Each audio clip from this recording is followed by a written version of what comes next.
This exercise will be used to target the legs. Although this exercise will heavily involve the quads, the way we perform it will put a little more of the emphasis on the glutes. Step 1. Setup. The Bulgarian split squat involves elevating your back leg.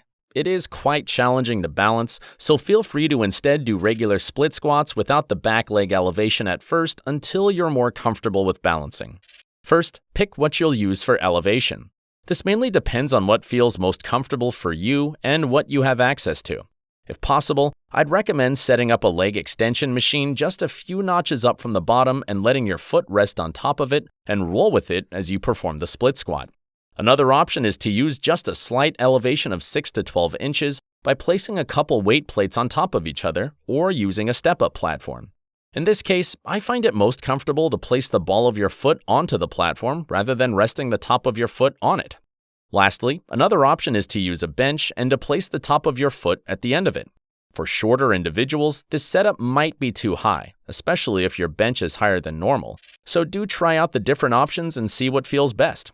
I will demonstrate using a flat bench, but the same form applies regardless of what elevation you choose to use. Once you've made your choice, it's time to optimize your setup. Let's first talk about foot stance. How far away you stand from the bench will determine what muscles are targeted. A good way to find the optimal stance is to sit on the bench or whatever platform you're planning to use and extend your legs straight out. Where your feet end up is roughly where you want your foot position to be. To emphasize the glutes a little more, I'd suggest moving this forward by another inch or two.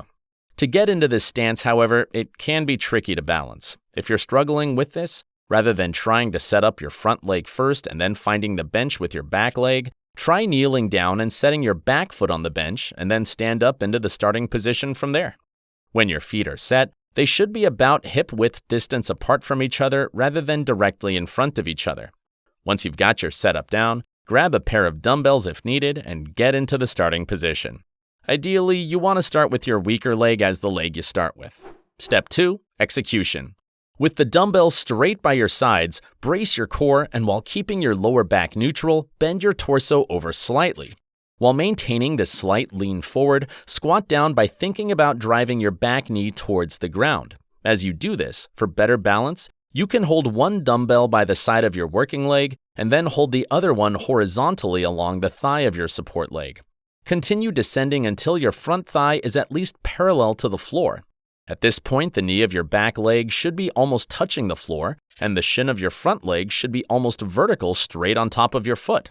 Pause briefly in this position, and then push through the heel of your front leg to drive your hips forward, raising your body up back into the starting position. Continue until you finish your reps on one leg, then rest 1 minute, and then repeat on the other leg. Step 3. Common mistakes. Avoid relying too much on your back leg to push the weight up. Instead, think of your back leg as a kickstand for balance.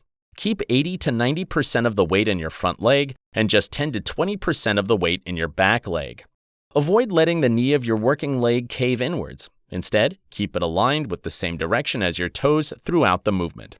Avoid rounding your low back as you perform the movement. Although you want to slightly lean your torso forward to better target the glutes, your spine should still remain neutral and core braced.